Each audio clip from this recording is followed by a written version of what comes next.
Ya, subhanallah ayan sabitah wa subhanallazi ayan karajiyah lillahi rabbil alamin. Iya, iya. Ya. Diambil air pertama atas nama kodrat pertama, nurani bagi Muhammad, yaitu jasad bagi Adam.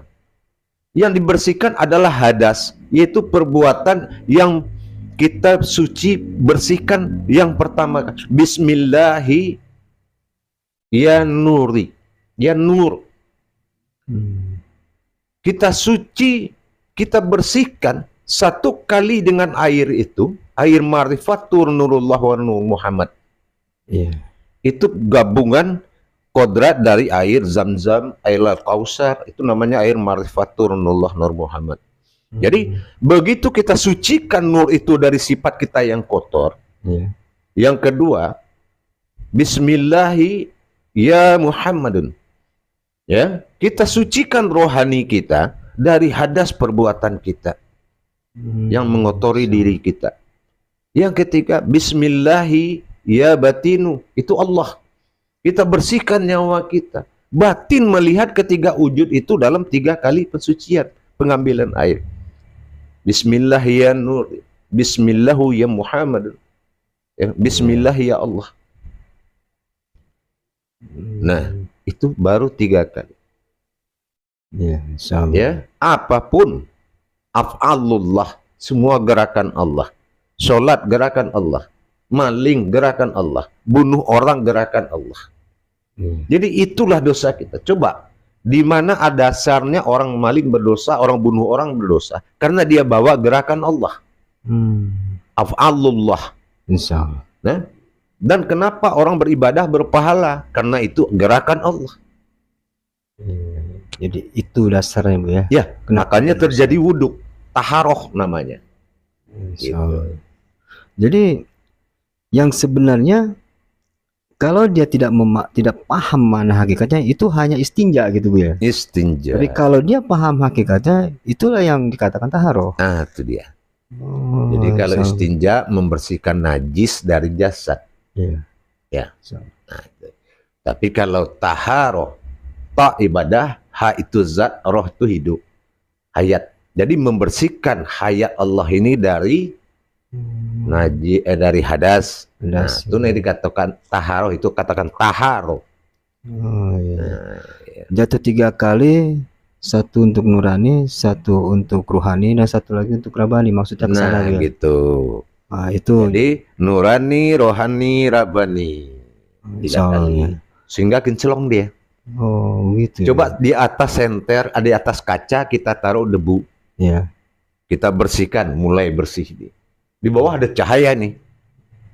Kita bersihkan cahaya pertama, nurnya Allah. Terus kita bersihkan zatnya Allah, rohaninya Muhammad, insan bagi kita. Kita bersihkan batin Allah, itulah nyawa. Dengan siraman air Marifatur Nurullah Nur Muhammad. Mantap sholatnya itu. Insyaallah. Ya, itu baru wudhu. Karena yang mau menghadap tuh rohani. Iya. Gitu, bukan jasmani, ya. Nah, kalau itu sudah bagus, nah, sepanjang jalan di saat kita mau naik sajadah kan gitu juga nanti. Itu ada hakikatnya. Gitu. Jadi baru saya pahami. Mungkin salah satu penyebab seseorang tidak bisa khusyuk karena dia tidak pahami hakikatnya, Bu, ya. Hakikat dari perbuatan yang akan dia lakukan, terutama dalam kaitannya ibadah itu sendiri. Apalagi ini sholat, Bu, ya.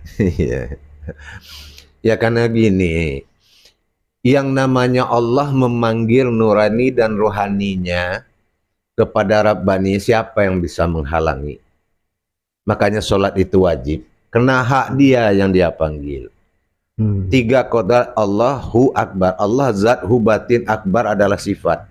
Dia panggil yang 3 itu menghadap dirinya sesuai dalam perjanjian pecah 7 Al-Ikhlas. Ya, yang diikhlaskan apa? Sifatnya sendiri untuk menghadap kepadanya. Sifatnya menjadi hamba, dirinya menjadi Tuhan. Betul. Nah, jadi jangan merasakan itu kewajiban.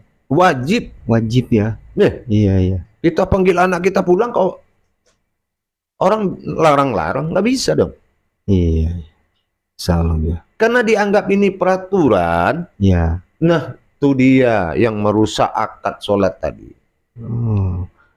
Padahal ini sebuah perbuatan yang nilainya besar ya. Subhanallah. Luar biasa, Tauhid, ini tauhid syahadah. Hubungan langsung sholat ini tidak bisa Iya. diwakil-wakil dong, ya. Salam ya. Nah, fikih di dalam sholat itu sudah berarti faqah, faham. Paham. Salam. Tidak peraturan lagi. Iya, iya. Gitu. Itu dari bersuci ya Bu ya. Bersuci yang dikatakan bersuci tadi, dalam hal ini wudhu. Lalu di awal kita kan akan berdiri nih Bu ya. Ini yang kalau tidak kita paham, ini kan asal berdiri aja gitu Bu ya. Yang ingin saya tanyakan, bagaimana persyaratan atau khususnya nih adab-adabnya sebelum kita memulai sholat? Di awal kan kita berdiri di atas sejadah Bu ya. Nah, di atas sejadah ini bagaimana adab-adabnya Bu ya? Nah, itu dia. As-Sajdah 32 dalam Al-Quran yang berarti batasan. Ya. Setelah itu dibalik dari 32 menjadi 23 al-mu'minun. Artinya orang mukmin. Itulah sholat. Batasan ketuhanan dan manusia itu di atas sajadah tadi. Kalau sudah naik ke atas sajadah itu manusiawi, tidak batasan sifat Tuhan lagi, tidak kodrat Allah, kodrat aku, kodrat Allah sendirinya. Sudah naik kemanusiaan di atas sajadah, dikhawatirkan. As-Sajadah itu kan lembaran Al-Quran, suratnya, ayatnya Al-Quran. Nanti jangan malaikat mencatat itu nginjak Al-Quran. Kenapa? Yang harus naik itu al-mu'minun, yang dijanjikan orang beruntung dalam sholat itu kan orang mukmin. Iya. Afqalallahi fil mu'min allazihum sholatihim qasiun. Beruntunglah orang yang berilmu yang kusuk dalam sholatnya. Nah, kalau yang di atas itu yang naik tidak mukmin, benar. Kalau yang naik itu mukmin, alhamdulillah. Tidak ada ilmu yang berdosa naik sajadah. Karena ilmu derajatnya lebih tinggi. Insya Allah. Dikhawatirkan. Kita pikir Allah Maha Suci. Allah tidak ada sekutu baginya. Nah, kalau telunjuk kita diginikan, apabila disatukan telunjuk itu, apa dua namanya? Tetap telunjuk. Padahal dia dua. Nah, inilah yang dikatakan kodrat Allah semata. Mana kodrat Allah di diri kita yang tidak berdarah dan tidak berurat? Itu untuk kodrat. Nah, harus kita menyatakan ketuhanan Allah pada diri kita. Bermunajat kita. Allahu ya Karim ya Rahman ya Rahim. Bermunajat kita. La qadratana fil jazat alal adam. La qadratana fi ruhani alal Muhammadun. La qadrati fi ruhi ilallah. Ya Allah, tiadalah kodrat jasadku melainkan warisnya Adam. Dan tidak adalah kodrat diriku melainkan rohaninya Muhammad. Dan tidak adalah kodrat nyawaku melainkan batinnya Allah. Lillahi ta'ala. Ya? Ucapkan seluruh an-nazir kedua. Ya kan? Kodrat Allah, kodrat aku, kodrat Allah sendirinya. Iradat Allah, iradat aku, iradat Allah sendirinya. Sifat apa? Ilmu Allah, ilmu aku, ilmu Allah sendirinya. Hayat Allah, hayat aku, hayat Allah sendirinya. Kalam Allah, kalam aku, kalam Allah sendirinya. Basar Allah, basar aku, basar Allah sendirinya. Sama Allah, sama aku, sama Allah sendirinya. Kalau kita kenal kajian itu tidak perlu dibaca, kita pasti melihat. Karena apabila kita sudah melihat tongkrongan batin Allah sirnya dibungkus oleh kaji bismillah tadi, berdiri alif dan maujud alif, Tidak lagi berkodratkan lain, sudah berkodratkan kepada Allah, diturunkan napas, dinaikkan kodrat yang tidak berdarah tadi, barulah kita melangkahkan kaki kanan dengan surat Al-Ikhlas dan melangkahkan kaki kiri dengan surat An-Nas. Maka kitab diri dan kitab Allah itu nyata sudah masuk. Insyaallah. Nah, la maujudun illallah, ya Allah, tidak ada yang maujud melainkan Allah. Semua haknya Allah. Wa huwa ma'akum aina ma kuntum. Illahi anta maksudi wa radika matlub. Bismillahi Allahu akbar. Ya. Insyaallah. Jangan samakan naik angkot. Ya. Itu sajadah loh. Insyaallah. Insyaallah. Ya. Nah, gitu. Naik sajadah itu. Subhanallah. Jadi seperti itu yang harus kita lakukan sebelum kita. Betul. Dikatakan dia bermunajat setelah lahir makrifat, kan gitu. Iya. Nah, kan saya bilang sholat itu qauli. Nah, gitu. Qauli itu sudah ayat yang berkodrat. Kita membaca qauli tadi, berarti kita harus melihat jatuhnya munajat. Munajat sudah pasti bermakrifat. Oh iya. Ya kan? Nah, berarti kita sudah tahu dong kodrat yang naik sajadah. Insyaallah. Jadi dihafal itu. Munajat namanya. Jadi izin Bu ya. Jadi pada saat kita tetapkan itu, bahwasanya kita mengakui tidak ada kita di sini, yang ada hanya kodrat-kodrat Allah begitu. Iya. Atau bagaimana Bu ya? Iya. Pengertiannya. Karena dalam sholat itu sifatnya hamba. Menghambakan diri. Jadi dirilah. Tapi kalau dalam potensi keumatan diri, itu amaliyah. Tapi kalau ibadah tuh kehambaan diri. Kodratnya ilmu. Insyaallah. Paham? Insyaallah. Kalau beribadah sahadah langsung sholat itu kehambaan diri. Makanya kenapa fikli qauli qalbi? Karena ini adalah wahyu Allah kepada Muhammad Rasulullah. Wahyu Allah itu kepada Muhammad, fikli qauli qalbi. Qalbi tempat Allah bersemayam. Kan begitu. Fikli perbuatan Allah. Qauli ucapan Allah. Nah, berarti kalau ibadah kita harus memakai batasan qauli. Qauli, yaitu kita membaca tapi kodratnya jelas. Oh iya. Gitu. Jadi itu sebenarnya sudah hal langsung terlihat ya Bu ya. Iya. Insyaallah ya. Nah, itu yang dikatakan kita harus mendapatkan diri sifat tadi. Yang diucapkan 7 kali kodrat Allah, kodrat aku, itu diri sifat. Kenapa dinamakan diri sifat? Karena tidak boleh dikatakan diri zat dan diri nur segala macam. Diri sifat, diri halus. Ini yang dikatakan ayat sabitah. Diri halus inilah yang harus kita capai. Itu diri Rabbani namanya. Diri Tuhanku.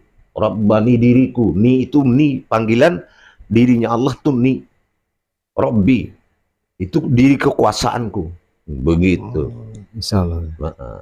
Agak sedikit bergeser sebelum ke pertanyaan ini, sebelum ke gerakan-gerakan atau hakikat gerakan sholat selanjutnya nih ya. Di sini ada pertanyaan. Ada sebuah keterangan yang menyatakan solu rokani muni usolli.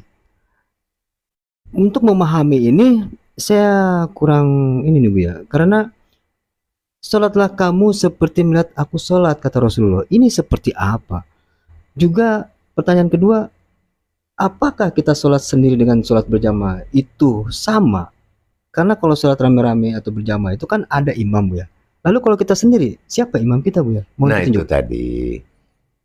Jadi menempatkan sholat pada waktunya, ya, sholat wajib itu beda. Kalau waktu itu makom, sifatnya nurul Islam.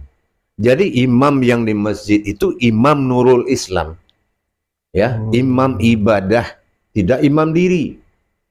Nah, kalau imam diri syariatun nabiyun. Kalau syariatnya Nabi, sudah tahu dia mana batasan Allah dan mana gerakan Nabi, gerakan imam diri tadi, ya, imaminullah, imam kepada Allah itu, yaitu Rasulullah Shallallahu Alaihi Wasallam. Dia harus tahu hakikat dirinya dulu, mana rohaninya Muhammad pada dirinya. Oh begitu. Nah iyalah, Insya Allah Nah. paham. mana hakikat Muhammad pada dirinya. Imaminullah, Ruhul Azam, Mursidil fil Islam. Itu gelarnya Rasulullah. Pemimpin para umat, imamnya para umat. Oh, Nah, contoh, kalau kita sholat di rumah, kita iqamat, iya, kita sendiri. Terus siapa yang berdiri? iya. Insya Allah. Nah, inilah yang dikatakan rumus ibadah. Berdiri Adam, beribadah Muhammad, nyatalah Allah pada nyawa. Kan begitu. Tapi kalau yang berdiri dan jasad itu tidak mewakili Adam, yang bergerak itu tidak mewakili Muhammad, dan yang hidup itu tidak mewakili Allah, yang ditajalikan dalam sholat itu siapa? Oh iya. Yang di sholatul mukasyafatullah itu, sholat tempat Iya. pertemuan dengan Allah itu siapa? Insya Allah. Tidak ada ma'rifat sholat. Yang ada itu pensaksian dalam sholat. Iya. Ma'rifat dalam ibadah adalah ma'rifatullah. Insya Allah.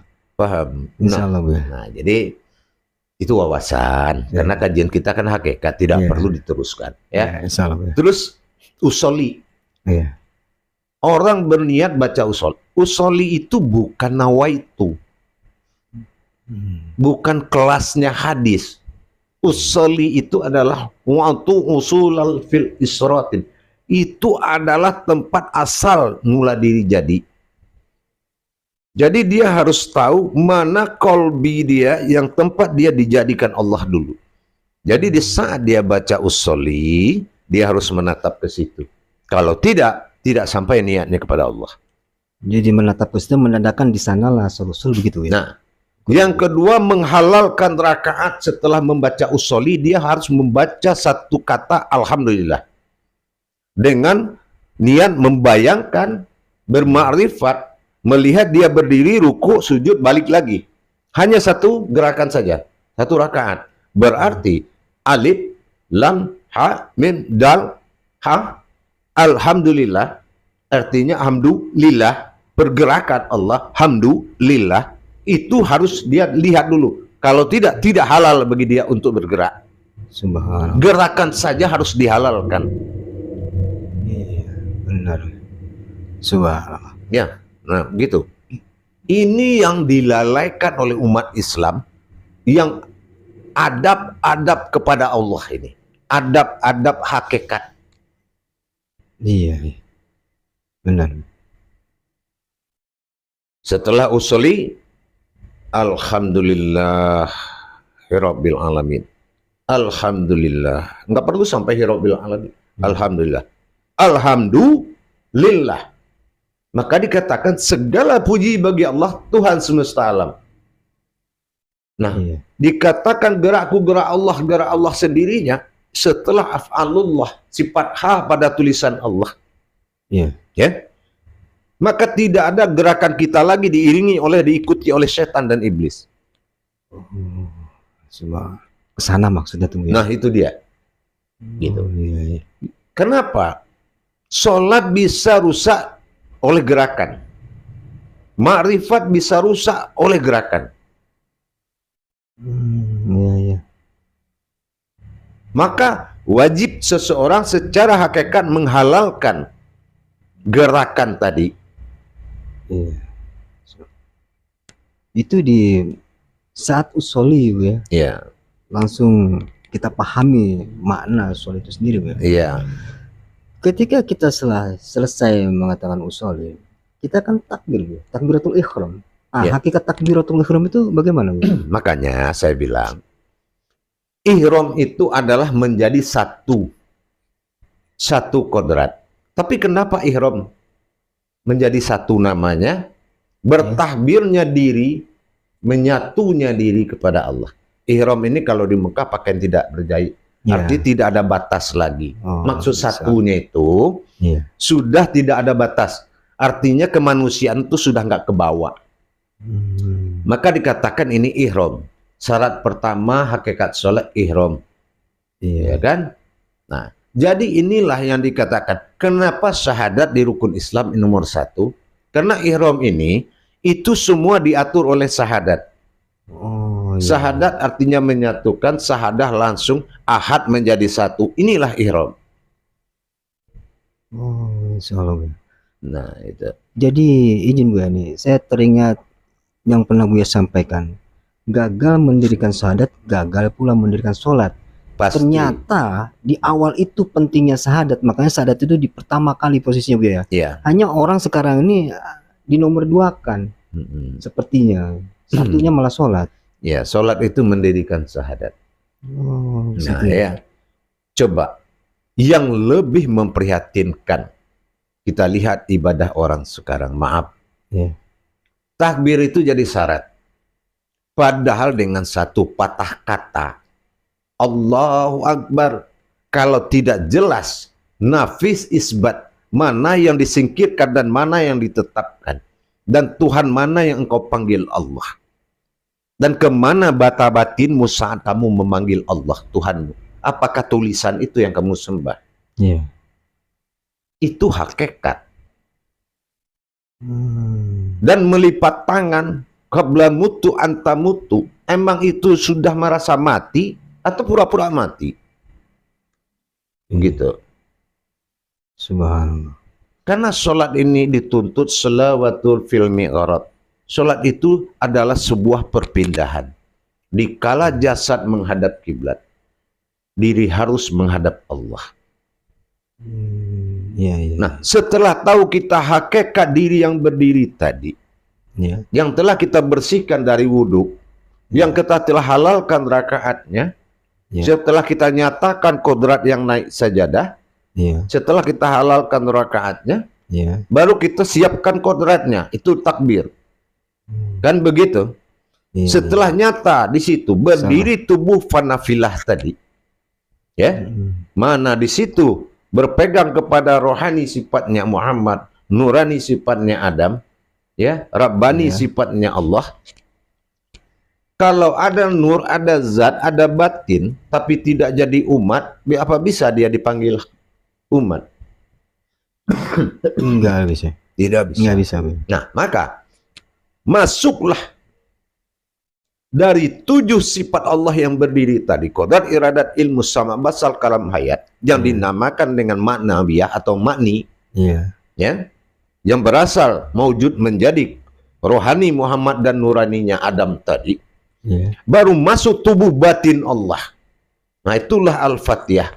Al-Filsafat Allah fa adalah batin, si menyatukan hazatnya. Baru masuk dia menjalankan, membuat 7 sifat untuk menuju jalan yang sebenarnya. Tuhan dalam potensi ihdinas siratal mustaqim. Oh, subhanallah.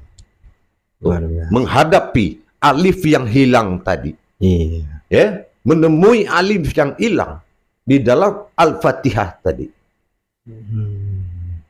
Masuklah yang 7 tadi. Bismillahirrahmanirrahim. Ba'alif sin nur. Milah menuju zat dan sifatnya. Ar-Rahmanir-Rahim. Memberikan ruh dan kehidupan kepada diri dan sifatnya. Maliki yaumiddin. Makanya bangkit.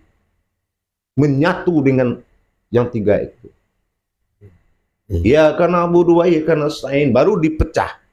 Ya kan? 4 yang menyembah, 1 yang menunggu. Kan begitu. Ihdinas siratal mustaqim. Mana sifat sir bagi Allah. Dinas jalan manusia. Sirat tersirat. Mutakin lurus. Mana jalan tersirat kepada sirnya Allah tadi. Subhanallah. Sampai siratal lazina an'amta alaihim. Mana sirat jalan tersuci tadi. Nan lazi ta'an'amta alaihim menjadi alam batin Allah. Itulah zat tadi. Diri hakikat tadi. Ghairil maghdubi alaihim waladdallin. Sesungguhnya batang tubuh itu namanya apa? Amin. Alif bin jasad. Mim qudrat pada Muhammad. Alif sir pada batin. Nun hayat Allah semuanya. Berdirilah Allah semata di situ. Barulah kita meminta dengan arti redoilah aku ya Allah. Redoilah. Karena di saat itulah Allah memberikan kesempatan zohir dan batin yang nyata setelah didatangi melalui kendaraan Al-Fatihah. Insya Allah. Nah, barulah kita membaca ayat surat. Nah, itulah perwakilan untuk alam. Karena surat itu adalah sifat daripada suratul ayatul minal am. Jadi surat ini adalah kalamnya alam mewakili sholat kepada Allah melalui kita.